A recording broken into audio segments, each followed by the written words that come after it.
On tonight's Cover One Buffalo podcast, powered by the BetUS Network, we will be breaking down Bills Titans. But first, we are going to talk about the new acquisition of AMARI Cooper.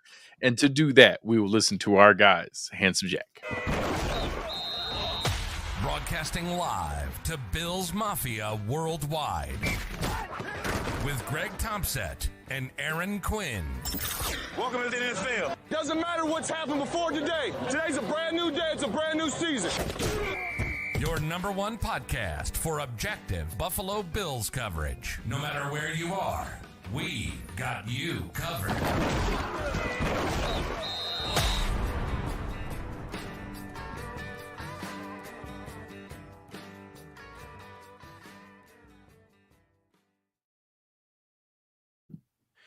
Good evening and welcome to the Cover One Buffalo podcast. You are joining your host, Greg Tompsett, along with my partner in crime, Aaron Quinn. Aaron, I've got two nice things here. One, I don't know if I've ever been able to wear my "If You're Reading This Buffalo Won Yesterday" shirt on a preview show. So just weird that we had to flip from last night immediately to tonight, right? One off the other. And we're doing so with maybe our earliest here to help segment with our guys at William Mattar Law Offices. What are we going to talk about? Who's here to help, Aaron? Yeah, it's kind of fun.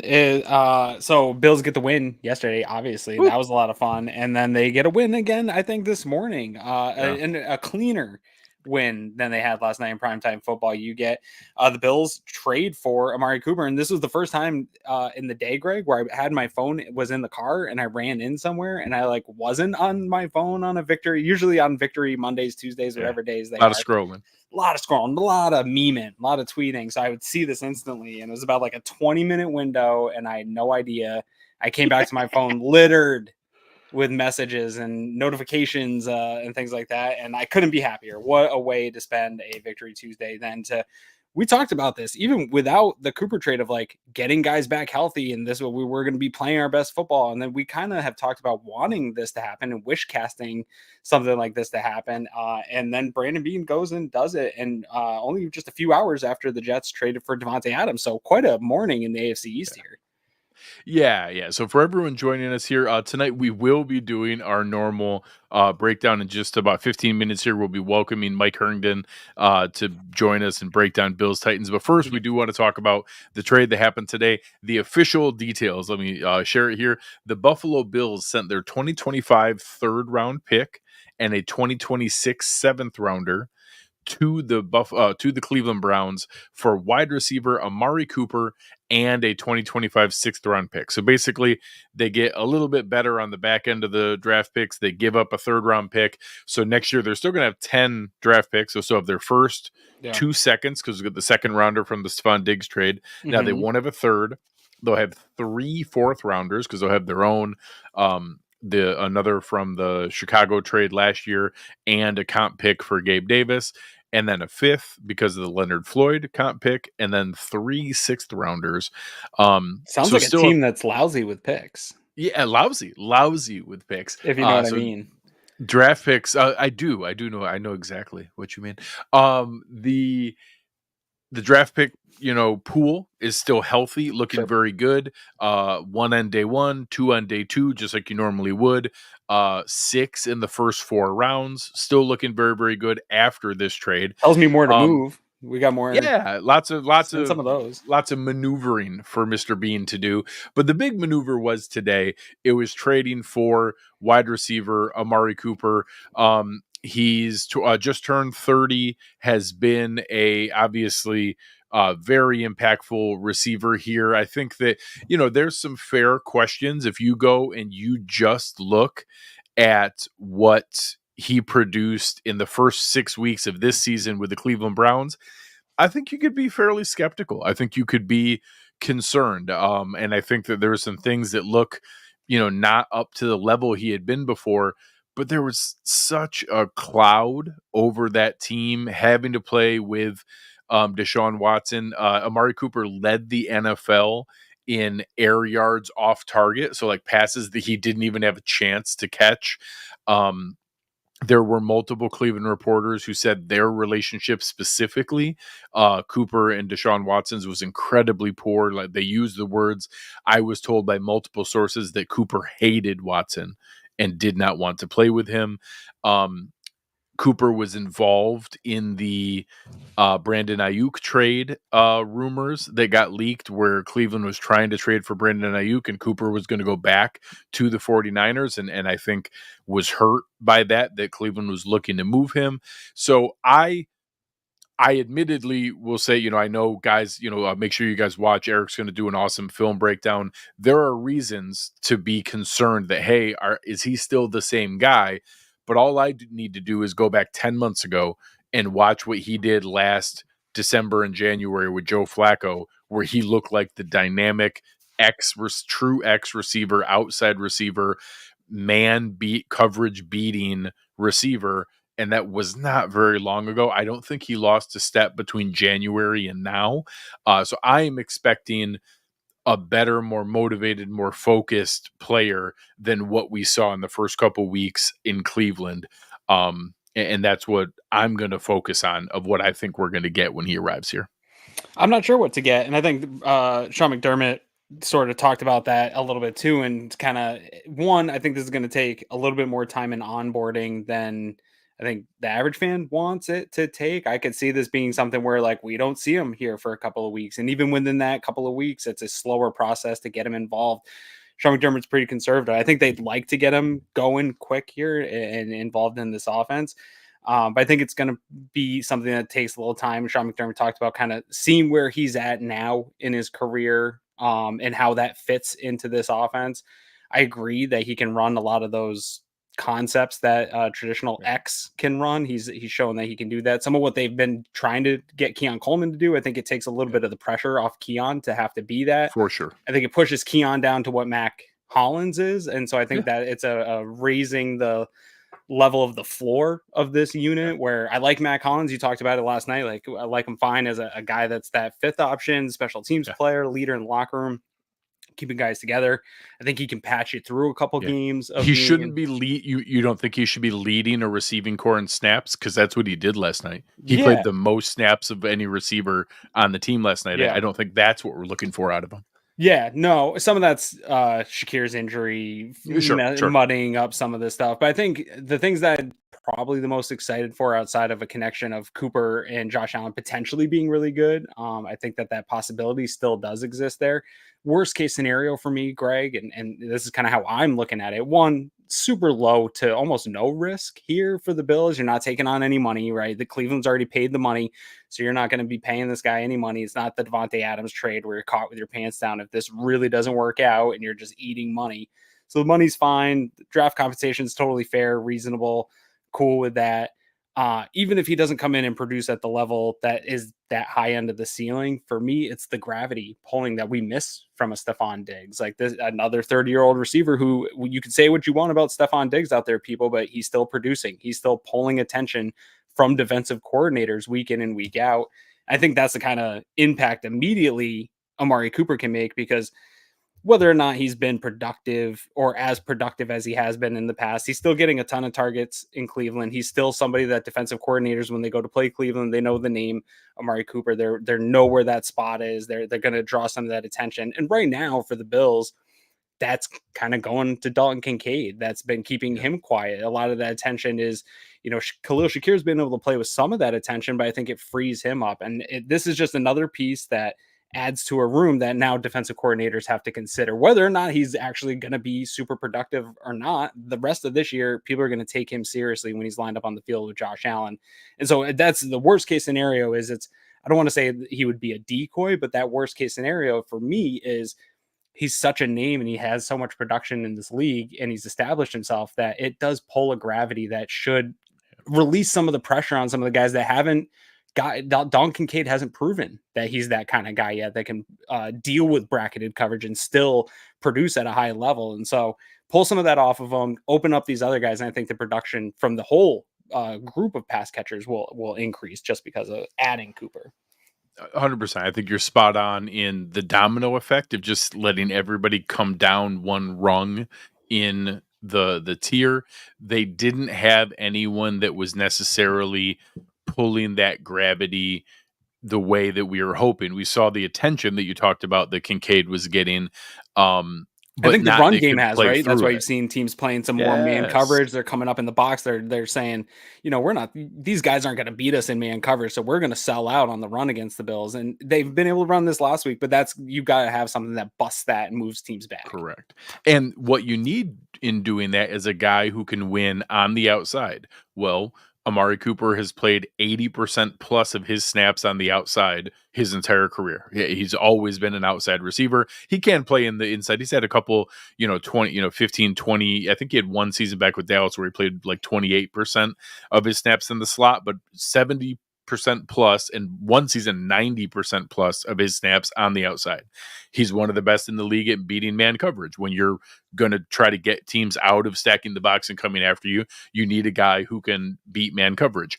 You also need a guy who can win vertically and down the field, and that's been one of his calling cards. One of the things he's consistently the best at is winning down the field, winning vertically, being able to beat guys with your hands and footwork at the line of scrimmage and get down the field and win in close areas, in contested catches, in those back shoulder fades, in those, outside down the sideline routes. And he's able to do that. And we'll see what else he has. We'll see what else he can bring.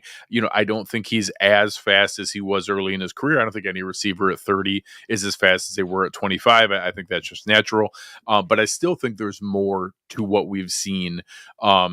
I think some people just looked at the stats of the first couple of weeks here, and I got to tell you, I live in Cleveland.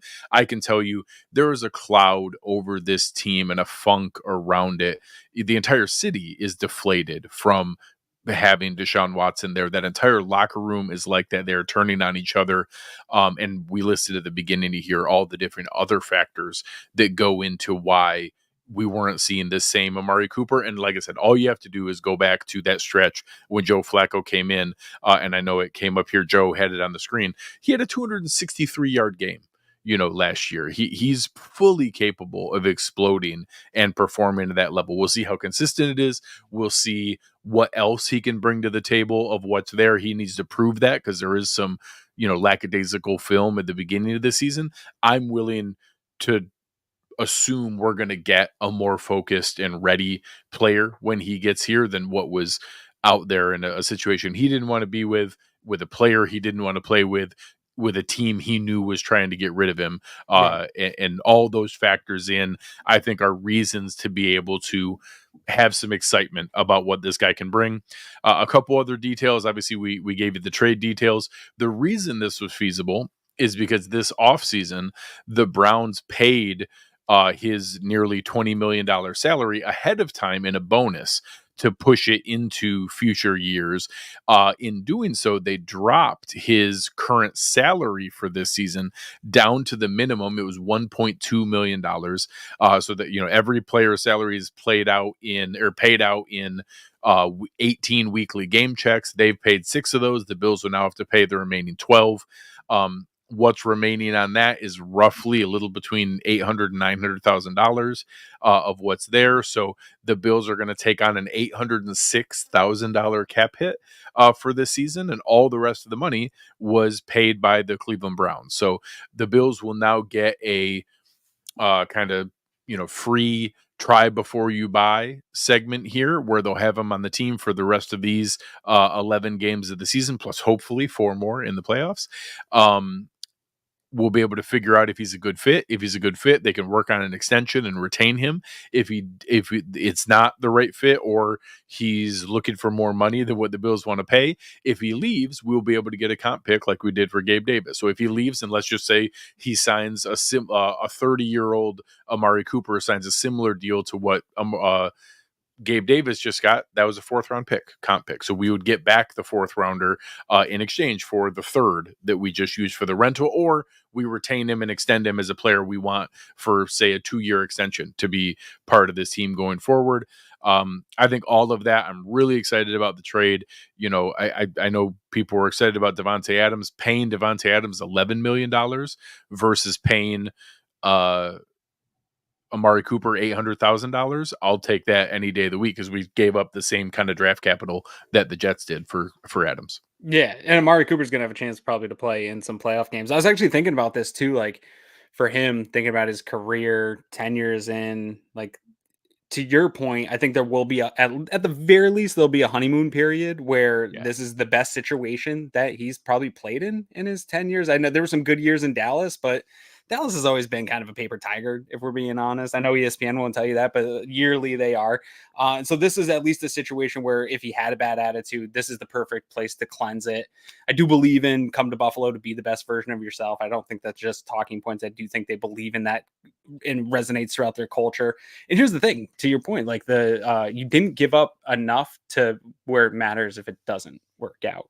You know what I mean? Like this isn't one of those things where you need it to work out, or the Bills are still on a good trajectory. This is just a bonus. This is a luxury where you just happen to catch a team in a complete funk with a cloud over, like you said, and in a position to be sellers, and you took advantage of that. And that's just all bonuses, is all plus. We're playing with house money with Cooper. Yeah, if the worst thing that happens is we get him and he's pretty good, and then we let him leave and we get a comp pick back, and we ended up trading down from the 3rd to the 4th to have a rental for 12 games, you know, that's we basically it's still a win. Yeah, that's a very low risk return. If he ends up being really good, if he's good enough, we want to retain him, or anything above there, that's all gravy at this point. So, with that this said, year's Rasul Douglas. Yeah, honestly, it's a very similar situation in what they did before. But with that excitement set aside here, let's bring up our guest. We are having him on for the first time tonight, columnist at paulkaharski.com, co-host of the F Word Pods, which sounds like a delightful pod that I would fit in perfectly with. Mike, welcome for the first time. I'd love to have you on. Absolutely. Thanks for having me, guys. And the F word, of course, is football, right? Yeah, of course. It's my second favorite F word. It's great. Right. Yeah. So, you know, obviously different situations. Aaron and I both talked about the Titans as a sneaky team coming on. We loved a lot of the additions they made, especially some of the names on defense and some of the pieces that were there. The excitement of what they built around, you know, a 2-headed backfield, and some of the things we'll get into in the offensive matchup around giving Will Levis a chance here. How have we ended up in this situation here? You know, obviously 1-4, just lost a close one to the Colts coming off the bye. Where is the mindset around the fan base of where the expectations were probably managed, but some legitimate excitement coming into the season, versus being here now where from afar they look better than the record, but the record is what it is? Yeah, I think it's an interesting kind of relationship that this fan base has with the team right now, because coming into the season, I don't think anyone really felt like they were Super Bowl contenders. Everyone kind of viewed this as the year, you know, you hope to see steps forward from Will Levis, and you hope that the pieces that you kind of put around him, and that they spent a lot of money, frankly, to put around him, start to, you know, bring out the best of him. So far, we have not seen that whatsoever. I mean, he's been far worse than he was as a rookie. You know, basically every metric you want to look at is down across the board for him. And then just the film, it's almost painful to watch sometimes, because it almost looks like a guy who, you know, that Bears debacle, the first play where they're up 17-16. The Bears offense had done nothing all game. It's the fourth quarter. They just kind of need to ride the defense to a win. And he goes and tries to, you know, it wasn't even like a high reward play. He admitted he was just trying to get the ball out of bounds to save the sack. When, you know, the 40 seconds that would have run off the clock had he been sacked would have been probably more valuable than the 4 yards or 5 yards they would have saved anyways. But regardless, he flicks the ball out towards the sideline. It's pick six. And that basically ended the game right there. Gave away week one. And then he has a similar bonehead mistake, trying to roll the ball backwards in week two. And then he's, you know, currently leading the NFL in interceptions. And memes. He's leading the NFL in memes as well. Yeah, we've been there in different ways. Yeah. In different ways. And I think that's where, again, we're not rubbing salt in the wound here, but that's got to be the frustrating part is the flashes of potential you saw last year, the investment names like Hopkins and Ridley and Boyd and Pollard and like legit money, legit veterans that, hey, if Levis takes a step, if we put him in this situation with this talent around him, we now can, remove the variables. We know that the performance is him, and that if we now are set up to move forward, we can hit on this rookie contract, rookie quarterback contract phenomenon that everybody wants. And that's got to be the roughest part so far, is now figuring out, hey, you're only 5 games into a season. There's still, you're playing the other 12 games no matter what here, but it now gets into, some of the other pieces and where it might be at. Is there consideration of Mason Rudolph here, or is it you have to give the bigger sample size because that's more valuable for the analysis? Yeah, I think the fan base certainly has talked about Rudolph, and he comes into the game on that Monday Night Football win against the Dolphins, and he didn't do anything really. Like, he managed that game out. The Dolphins did not do anything. True. That is kind of the point that the Titans fans make there too, is that he did not do anything terrible, boneheaded, give the team, give the ball away, that kind of thing, which, is better than what Levis has brought to the table so far in a lot of ways. And I do kind of feel like some of the early mistakes have affected Levis mentally. I think we've seen a loss of confidence. I think he's hesitating. I think he's overthinking things, trying to avoid big mistakes. And I think you can see it reflected in his play. I mean, he had the shoulder issue coming into this last game against the Colts, and it was kind of one of those things where, you looked at the game plan and you're like, man, they are being hyper conservative in this game. And I thought, I was like, well, maybe they think we can just manage this game out against the Colts, who are down, without Jonathan Taylor, without Anthony Richardson, without, DeForest Buckner. I mean, they were without basically, a list of a heck of a squad players over there in Indy right now. But yeah, I mean, and they're not in a great situation either. And so you thought coming off the bye, maybe you could manage it out, I guess, but they were so conservative and protective of Levis, and they claim his shoulder was not the reason for that. So to me, that means, okay, then you don't trust your quarterback. And maybe rightfully so, but I still don't think that's any way to manage an offense. And if this season is about Levis, which unquestionably it still is, because like you said, we still have to play the remaining games whether we want to or not. But it's you're 1-4, you're not making the playoffs. Let's be honest about it. The odds of that happening are extremely small at this point, especially with a 4-1 or 5-1, whatever Houston is. Especially with this. With how stacked the AFC is, there's going to be teams that are with good records right now who aren't going to make it. Digging that hole and then coming back through that gauntlet is really, really low percentage. Exactly. So I think you have to kind of play it out with Levis. And I think the argument for Rudolph, I get it, is maybe he does give you a better chance to win right now. And I wouldn't necessarily dispute that. But my question is that really the main goal of this franchise right now, to win games? Because I think it's about developing Levis. Look, it's not looking good. I think, the odds are that he's probably not the guy. But I think if you leave any bit of that to question by the end of the season, you've done yourself a massive disservice. So I think you want to play it out, see what he does or doesn't do over the rest of the season. And look, if you lose a pile of games, great. You end up with a top, 2, 3. He could be the reason that you get, insert quarterback of the future X. All right. So talking about that potential quarterback of the future, where he comes into, there are some names that were big draft favorites of ours. Peter Skoronski, we loved Lloyd Cushenberry here. I was down there at that Senior Bowl.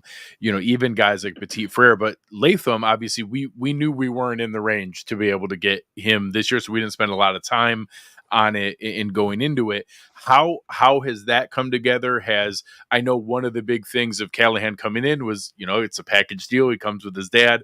How has that offensive line come together here in that, hey, maybe whoever that quarterback of the future is, those investments, because there's a lot of early round picks along that offensive line. How is it coming together this season from that standpoint? Yeah, I'd say it's very much still a work in progress at this point, though it's getting better. Like they're showing signs. And Latham particularly, he had a rough first game against the Bears. I think he gave up like 5 pressures and 2 sacks, including a strip sack in that game. But since then, he's really bounced back, and his pass protection has been excellent. And then he moves bodies in the run game, which you knew he would.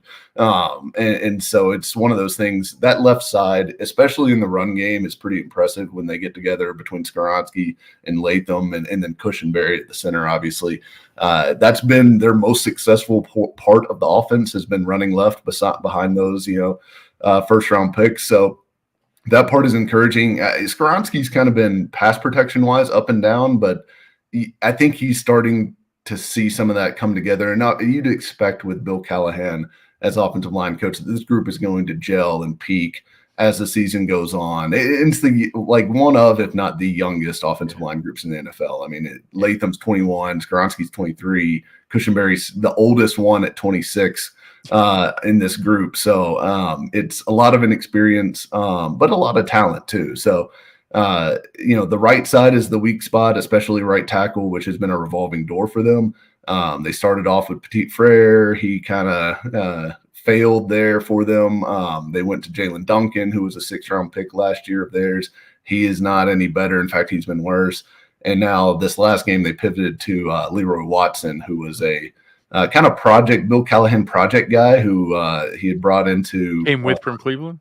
Yeah, he had come kind of with him from Cleveland. They traded a 7th-round pick for him before the season. And then they ended up stashing him on the practice squad, but they just elevated him and started him this last game. And, he was probably better than Petit Frere and Duncan were so far, but they also got the ball out super quick and weren't really taking any chances with longer developing passing plays in that game anyway. So it kind of remains to be seen what will happen there. But that is the spot that you want to attack on this Titans front is that right tackle spot. It's a problem.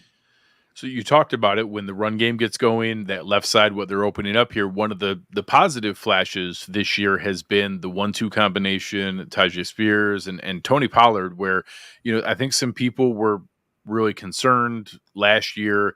And in reality, you're talking about a guy who was trying to play where he had literally broken his leg that year. It was in January of that calendar year. And people went from he was the most exciting, explosive running back in the league for a couple of years. Oh my God, why won't they play him over Zeke? To, oh, he's no good, we don't want him anymore. And all of a sudden it's hey, this guy is that explosive runner again. I assume that's been kind of the piece to cling to for most Titan fans so far this season. For sure. I mean, he's been one of the brightest spots of the offense. I mean, it's really been, Latham and Pollard that I think most people are fired up on the offensive side of the ball anyways about. So Pollard has been great. I mean, he, is ranked. I think he was ranked, I haven't checked after this last game, but he was ranked number 1 in the league in yards after contact per attempt by PFF charting. So, and that's a stat that he has been top 5 in pretty much his entire career until last year, which, as you mentioned, he was recovering from the broken leg. And if you look at his split down the course of last season, if you look at the first, 8 to 10 games, and then you look at the back half of the year, it's like night and day. I mean, he very much started to become that guy again late last season. So I thought the Titans were smart to kind of jump on him in free agency as a buy low candidate, and he's fitting great here with what they want to do because he also brings a pass catching element out of the backfield, which is a big part of what Brian Callahan wants this offense to look like. They want to be able to throw the ball to the back, split them out wide, do all kinds of different stuff with them, and include them in the screen game as well, which is a big part of the offense. So he's been a perfect fit, and I think he's going to be he's probably their biggest threat offensively right now, which is I got bad news. The Bills give up big runs to running backs. So you got something to hold on to there. I was going to say, he's got to be licking his lips watching that Breece Hall tape. Derrick Henry, Breece Hall, whoever you want to look at. So let's flip it over to the other side of the ball. And honestly, we'll start right in because I think that this is really sort of the thumbprint right now. And the identity of this Titans team is you just talked about on the offensive side of the ball is, kind of getting into the run game and a little bit more power football. And I think that's true of the defense here. When you look at this defense, the run stopping is actually absolutely incredible. These big bodies up front. Greg actually should have got this side of the ball because he's a big fan of the big body guys. And Titans got a lot of it right now, right? With Sweat and Simmons and Sebastian Joseph Day. Just those two next to each other is so this is a short week for us, so I had to like really cram some Titans games here the last couple days and prepping for this, and just watching the defense, I'm just in awe of those two bodies, especially in just modern football. You just don't see a lot of that anymore, of those big tight bodies. The Ravens tend to be like that, Philly, some of those teams. But anyways, talk about what they've been able to do in stuffing the run here so far to start this season, where a lot of NFL teams are trying to establish that now. Yeah, I mean, they very much designed the defense around those two big guys on the interior. And, you know, first things first, stopping the run, you know, that is the core of this defense. And they've got two fast, athletic inside linebackers who run free most of the game because Sweat and Simmons attract so much attention from the offensive line. It's very tough to single block either one of them at the point of attack. In fact, I would just recommend not trying. So this defense can be attacked, you know, on the edges, I think is where they're weakest. But really running the football is tough sledding against this team. And the defense has been good overall. They've got their weak spots, but the run defense is very good. And it does start with Simmons and Sweat, who, I mean, Sweat has been – I was high on Sweat. I mean, I loved him in the draft, yeah. Full disclosure, I'm a Texas alum, so I'm like, you know, predisposed to liking him anyways. But also as somebody who watched him and really follows that program closely, I was shocked at how little respect he was getting in the draft because I watched like an Texas overall football. player. Everyone's like, oh, he's just like a first down run stuffing guy. And he's so much more. Lack of vision of what he could be. Yeah. Absolutely. He is a very, very good athlete for the size that he is. You know, everyone points to this, you know, 6'5", 366, whatever. That dude can move, especially his hands. All draft season, I kept showing people he played more snaps than Byron Murphy. He did. Yep. You don't have guys that are 366. The ones that people make fun of are the ones playing 28% of snaps, 32% of snaps. The dude is playing 55, 60% of snaps that way in real competition. That tells you what kind of an athlete he was. Yeah, and Texas played him at the 3-tech as well and let Murphy play the nose, which is kind of an interesting deployment given those body types, you know, but it worked for them. And so here in Nashville, he's been more of a nose to Simmons 3-tech, but they obviously interchange some as well. And he's more than capable of moving, you know, outside a little bit and playing because, his hands obviously have a lot of power, but they're very quick as well. So he's got some twitch to him, even at that size. And he's been fun to watch. But yeah, watching him at Texas, I was shocked because he was just dominant and he just took over games. He changed the way that you could block Texas. Like you just could not leave him one-on-one or it was over. You know, whatever you were trying to do was over if you were going to leave him single block. So it's showing up for you guys this year. Your first adjusted line yards, third in running back yards, second in power success against, first in stuffed run percentage. Like that's the goal. You get those two guys and line them up together. You're not running down our throats in that way. But what's been super impressive too is it's not just that, right? DVOA, you guys are 10th overall defense, right? So 12th in pass. I think a lot of people look at this run defense and think it's really anchoring the defense, but 12th in pass is no joke in this league and the way the league is. One guy I specifically want to ask, we had a comment here actually about it, is checking in on L'Jarius Sneed, obviously big free agent acquisition for you guys. How's that paying off here right now on this pretty good Titans defense right now? Yeah, you know, Sneed's been a little bit up and down, to be honest. You know, he's had some plays where guys have gotten behind him. And, you know, he had a bad pass interference, you know, issue against the Colts where he got beat by Alec Pierce deep and just kind of reached and grabbed, you know, unnecessarily. The ball was overthrown. It wasn't going to be complete anyways, but that ended up being one of the kind of key plays in the Colts' final drive that gave them the lead in that game. But overall, he's been good. He's been as advertised. I mean, he plays a feisty physical brand of corner. And that's exactly what the Titans wanted. That's what they got. Now he's going to get beat sometimes because if you're going to play press that much, you just are going to get beat from time to time. But I think what he takes away is worth that trade-off. And I think the Titans are, we're betting on that being worth the trade-off. And also he brings a ton, from physicality against the run, everything else he brings to the table, tackling, everything else. So he is a very good player for them. And I will say that the guy that will be starting opposite him, Jarvis Brownlee Jr., their fifth round pick out of Louisville, has been unbelievably, surprisingly good. I was relatively high on him in the draft and was shocked that he lasted as long as he did and excited when the Titans took him. But he has been way better than I even thought he would be early on. I mean, he is the same guy basically as Snead on the opposite side. He is physical. He's feisty. He plays in run support extremely well. And then he's willing to get up and press and jam and get in guys' faces. And if you look at him, he started the last 2 games for them since Chido Awuzie got hurt with a groin injury, who's currently on IR. So it will be Brownlee starting in this game.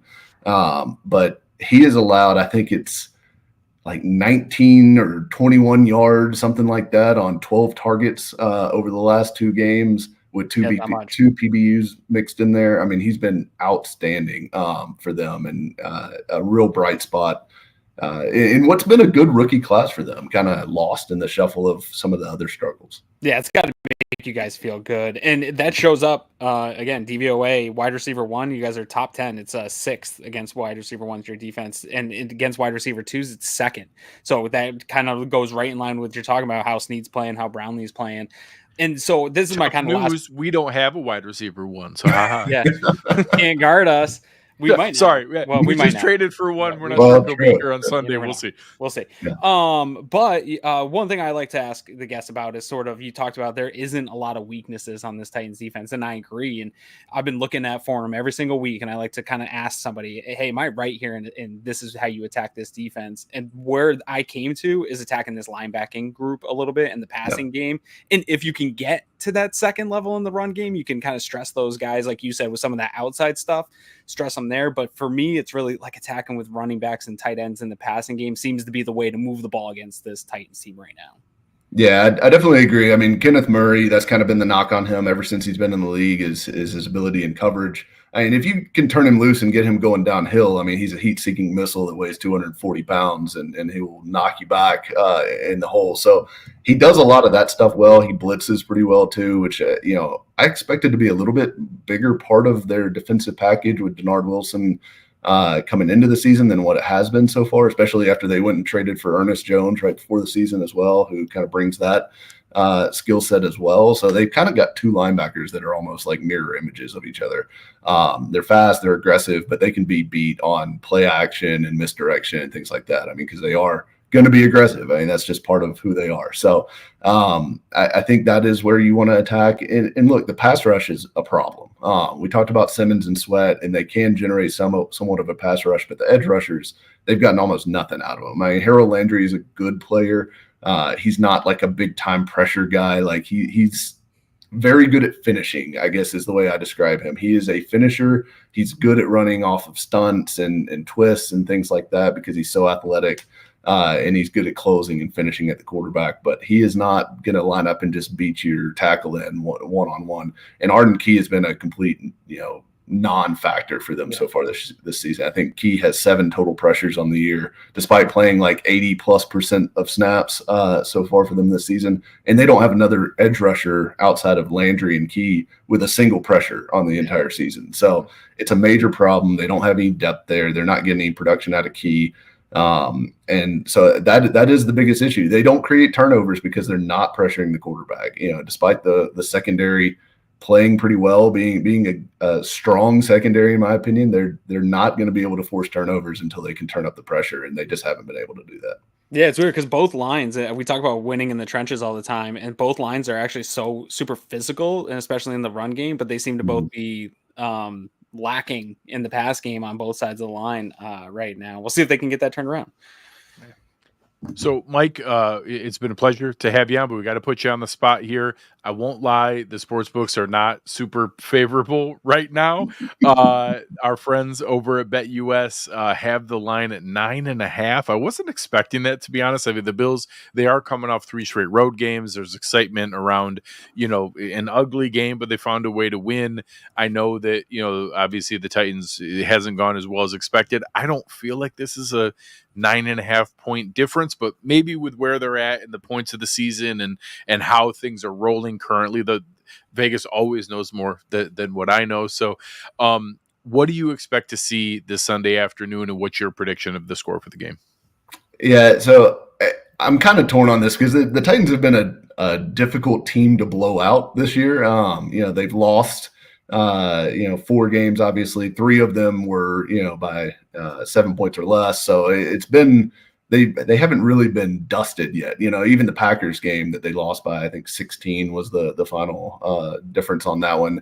The Packers scored 1 relatively late that kind of widened that gap. And that was the worst game their defense has played by far this season. So that being said, I think the Bills are a much superior team. I think Levis on the road is not someone I would trust, especially going into a big atmosphere like Buffalo will have in this game. I think it's I think I would be putting it heavy on the minus 9.5 for the Bills. I think they're going to take care of business, and I'd be surprised if look, the Titans are not going to score more than 17 points in this game, right? Like, unless there's a turnover, just barrage that shows up unexpectedly.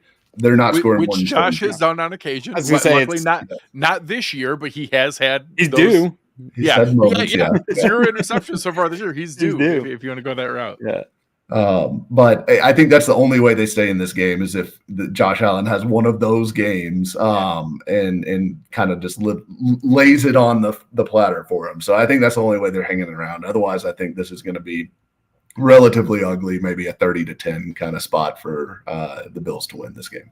Just remember, the Bills with Josh Allen have lost to Urban Meyer Jacksonville Jaguars at one point. So anything Denver is possible. Denver last year. We almost lost to the Giants last year. We have not been. We had a really good stretch. Play down. For the first while, they didn't lose any of those kind of games. Like the ones where obviously they didn't always beat the Chiefs and the Ravens, are like the top teams, but they never dropped the games they were supposed to win. The ones where they're heavy favorites, they were. And then all of a sudden, last year and this year, they've had a couple of those where they really stubbed their toe and had some of those whatever stereotypical trap games. And this is, I think, as much of that as you can have, where the excitement coming off, figuring out a way to win there, the trade for Cooper, short week, and a lot of people just assuming this is as much of a, kind of public game as you're going to get. All of the money is going to be in Buffalo in this game. 100%. All of those are the hallmarks of a trap game if you're going to see it. Like those are those scenarios where you have it.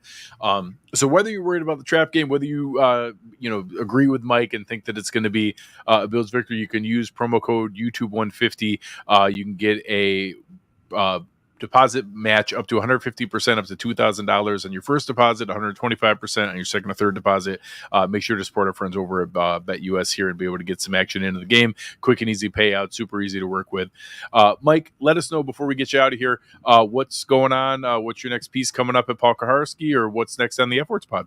Yeah, so I've got my piece up now for coming off of this past game. So if you want to read up on kind of where the Titans are coming off of that Colts loss, which was hugely disappointing, to put it frankly, that is up at paulkaharski.com. And then you can check out the F-Words pod. We'll be going live tomorrow night. Should be around 9 p.m. usually is when we start rolling Central Time. So if you want to check that out, it'll probably be a lot of F words in that one as well. No, we don't like losing to the Colts. Yeah, this is great. It's great to have you on for the first time. Certainly look forward to having you on again. This is a lot of fun. For everybody listening, we'll have those links down in the show description to be able to check out both Mike's work on the written side as well as the F Words pod. But thanks for jumping on with us tonight. We appreciate it. Yeah, man. Absolutely. Thanks, guys. Appreciate you having me. Thanks, Mike. Take it, man. So it was great. It was fun to have Mike on for the first time, joining us here tonight. And obviously not the kind of matchup that maybe we were hoping or expecting this to be from a fun and competitiveness standpoint. But obviously somebody who I think spoke very frankly about where this team is, what they're looking for and expecting, and where the expectations were versus where we're at now. And I think that that's all the more reason that, we've talked about it in some of these other matchups when the Bills are in a position like this. We gave that description in the Cardinals game going into that, and in those different matchups. You have to win these games. So you cannot afford, it's not a must win in any like strategic sense, but it's a must win in the sense of we don't have the kind of schedule late in the season where we can afford to drop games to teams like the Titans when you're a 9.5 point favorite. So I don't need you to cover. I don't need a blowout. All of those things are just fun things that I want to happen. I need you to win. I need you to find a way to win. You cannot stub your toe on a game like this. It's just not feasible. You have to be able to come away with a W here, ugly or not. It has to be a W. Yeah, we don't count style points in the NFL. Yeah. You gotta win by one, and that's all that matters. Yeah, and again, we I don't know how many times we've said it till we pound our heads off the wall. You want to be playing your best football after Christmas. Going into January, that's where we need the Bills to be executing at a high level and beating teams that they are on same tiers with. Now you just got to beat the teams that you should. Hang in some of these games that maybe they're head to head, and you still have some games that you can afford to lose. You're 2.5 games up on the division, right? Like you have some leeway, but you can't drop a lot. You can't drop these kind. You got to give yourself the cushion. Just go and handle your business. Stevie Johnson used to say it all the time, right? Handle your biz and have fun. That's what I want to see out of the Buffalo Bills.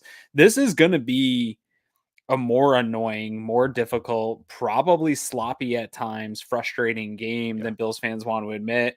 Bills really have a way of somehow letting players that are either struggling or haven't quite popped have their career days or whatever it is. Like I won't be totally shocked to see Will Levis figure it out against the Bills. Like, and he won't, like Wilson did it. Zach Wilson had a couple of those games against the Bills where it's like, oh, this guy looks like a competent quarterback. He can actually move the ball up and down the field. Like nothing will shock me with the Bills, but I think what's not necessarily concerning because I actually have them covering the spread here. So I'm not super concerned, right? If I'm going that far, but one of the concerning things is I think their strengths actually line up pretty well when you're playing against the Bills. Running the ball with Pollard, not great. They can control the clock that way.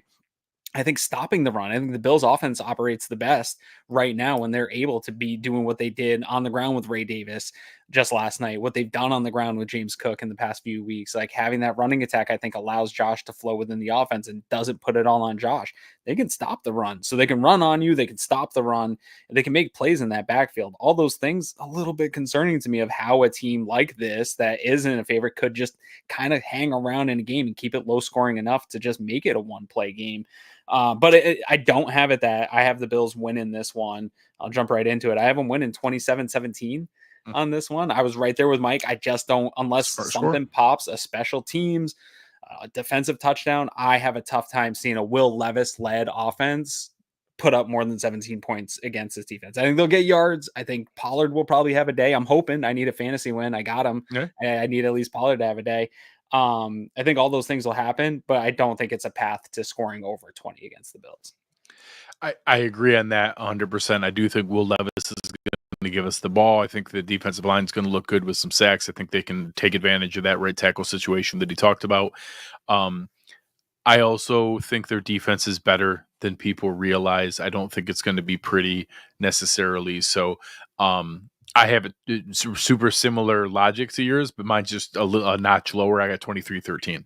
Okay. So right there. I think that they're going to be annoying. I think that we're going to have, controlling field position. I think the punting is going to matter. This defense is very legit. We cannot take them for granted. They are fully capable of not shutting down our run game, but they're arguably the best run defense in the NFL. They're one of the best run defenses in the NFL. I think they're number one if you add up all the stats. So we have to respect the fact that that's the case. I don't think that anybody is going to just dump truck this team and run away from them. Now, you can beat them in the secondary. We could see a big Josh Allen game. You never know. And the one factor that could lead to a lopsided score is Will Levis could give you the ball in a favorable position. If Will Levis gives us short fields, we can cash in on those. No defense can stop, that kind of tsunami from coming as those things are happening. So, being in that kind of position, it makes it where it's a lot more possible that you could have a lopsided score, even with them being as talented as they are in those spots. So I do think, Mike was right. This team's not going to put up a ton of points, short of us giving them short fields and stupid special team scores, defensive scores, stuff like that. So I don't think they're going to put up a ton, but I don't think we're putting up 30 either without some fluky plays to there. Yeah, this is a game where I don't need it to be pretty. I don't need it to be the most impressive performance I've ever seen. Play smart, control the ball, matriculate the ball down the field, run enough to make them respect it, then go back with some play action. All those different factors that you need to be in there. Penalties would be nice. Yeah. Those. How about not 11 penalties on the day? Can we have less than 11 penalties? Could that be an improvement that we have? Clean it up. So, all right, you got 27-17. I've got 23-13. Mike had 30-10. So as we get ready to close out here, we talked earlier about our friends at William Attar Law Offices, and obviously one of the biggest here to helps that we're going to have all season is AMARI Cooper is here to help. So I'll put you on the spot. Do you think he's dressed and active for the game?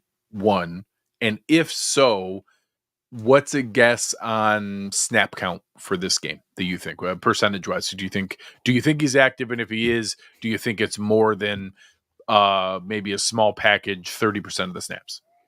The one thing I didn't look into today is obviously with the releasing of MVS, like how would that look active game day roster right now with how the roster stands? But my first instinct is, like they're probably gonna have to pull up a practice squad guy if it would have to be like Shavers if they're not ready to make Cooper active. We don't have a package he could play. Right. Yeah. I mean, because my first instinct is the one nice thing not you have suiting is him up.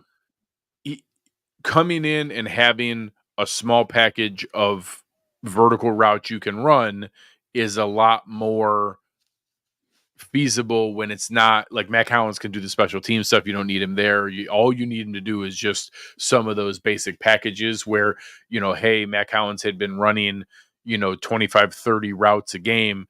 And here's the go, hitch, and slant that he runs. Like, can you do a go, a hitch, and a slant when we need you to? So I don't think they would need right off the bat a ton, but that obviously I asked you because that's where my threshold is. I do think he's active, and I do think it's a low percentage, but 25 to 30% of the snaps. That's my guess. Okay. Yeah, my first instinct was not this week. Sure. But because it's possible. Fans will be upset, but it's totally possible that he's not active yet. It's a short week. The game planning for this week has already been kind of set in motion. I don't know what time he got in. I don't know what time the physical took place. Has he been in team? There's a lot going on this week. I wasn't prepared to do a show on Tuesday. I don't know what. Fortunately, it's a home game. I think that's one small benefit that could help. I don't know what kind of work they can get in this week. So my gut said no, but because of the situation of the practice squad pull-ups are not unlimited. You can't just move guys around like that, and that might be what comes into play here, where it is a small package of plays and KJ Hamler, Shavers. There's not going to be much of a movement on special teams without MVS versus whoever you would bring up, and so I think that you can patch it through for a week and have a player who is on the active roster that maybe is only playing 10 snaps, 15 snaps or something. A big piece would be, is Ed back? How do they use the defensive line? Some of those pieces would come into play. Logue could what the hell's his name? Zion Logue, could he be inactive? We've obviously seen some of the other things in the secondary, different movement around those spots where you could play around with a couple things.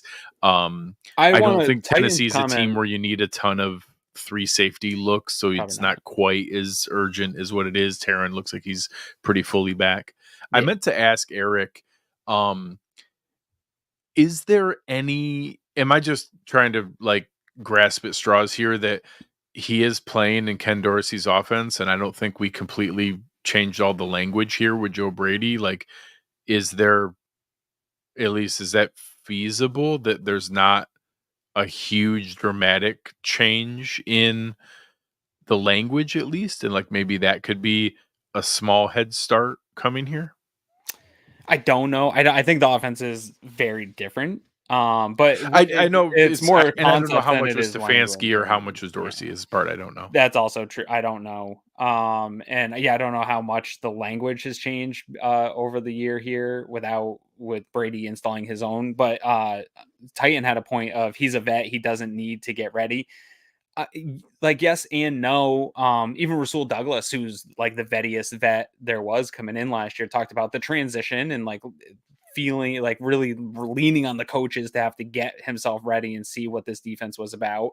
I think it takes a little time. I think Sean McDermott tried to kind of ease that in of like, hey, we got to get him in here and see really how he integrates into this offense. And maybe that is a small percentage of snaps, to your point of just like, hey, this is basic stuff. We need you to do a couple hitches, right? And then maybe there's one where we're just going to have you take the top off the defense, see what happens. Maybe you and Josh connect. It's 10 plays or something. That could be how you roll them in fast or right away. And what I said earlier, I think even just having them in there pulls that gravity, which matters. So either way they look at it, I think with the practice squad issue that you could run in, I could see him being dressed and just not having to deal with practice squad this week and roll through this week.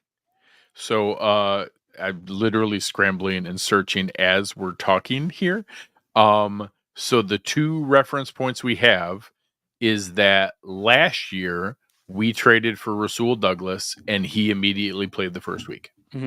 So there's at least one reference point where a player not familiar with the defense, not familiar with the communication in the back end, they traded for him and they put him in and he played the first game. He played 60% of snaps in his first game with the Bills immediately after being traded for. There was no break in between. He played week 8 for the Packers. He played week 9 for the Bills and was there, played 60% of snaps right then. I'm looking through, and the one piece that I'm trying to find is when Amari Cooper was traded, what did he do? And when he was traded from the Raiders to the Cowboys, he immediately played the first week too. So he played immediately that first week and played 85% of the snaps for the Cowboys in his first game with them. So obviously there is some precedent here that neither of those are guarantees of what's going to happen this week. But two recent examples, the Bills traded for a guy. They played him the first week. Amari Cooper got traded and played the first week. I know I saw a stat earlier where they were talking about, the first guy to be able to get traded and then produce like 80 yards per game. Hasn't happened since all the way back in Amari Cooper when he was traded in 2018. He did that. He got traded and then produced 80 yards per game the rest of the season for his new team, immediately producing there. So any final thoughts for the people? It's been exciting. It's been fun. Great to have. Mike was a great guest. We got to talk about Amari Cooper. I didn't expect that. Any other fun things for the people? I gotta go catch up on sleep, man. Last night was a late night. I've been grinding all day to get ready for this show. I need a break from football and sleep, and then re-energize for a big game this weekend, man. Be fun. Yeah, I'm looking forward to we finally get a couple home games, finally get some 1 o'clock football. We haven't had a lot of 1 o'clock football in our lives. We have 3 of the next 4 games are Sunday 1 o'clock games. It's wild. We're not used to that. As producer Chris just put up there at the bottom, before you head out of here, press the like button to help us out. Mike was a great guest tonight. We got to talk about Amari Cooper. We shared a lot of goodness with you guys. Press that like button to help us out. If you want to go even further, come sign up at cover1.net. You can become a One Pass member and hang out with us in the Discord channel. We had a real good time there this afternoon, sharing every little tidbit about Amari Cooper as we learned more from it. But tonight has been a ton of fun. Thank you to Mike Herndon for joining us. Thank you for awesome producer Chris Kepner help us out behind the scenes. On behalf of Aaron Quinn and Greg Tompsett, I am Aaron Quinn. I am Greg Tompsett. We are brought to you by our friends at BetUS Sportsbook and Casino. They ask you to please gamble responsibly, so make sure that you do that and take care of yourselves here. But on behalf of everybody else and our friends over at William & Tar Law Offices, we are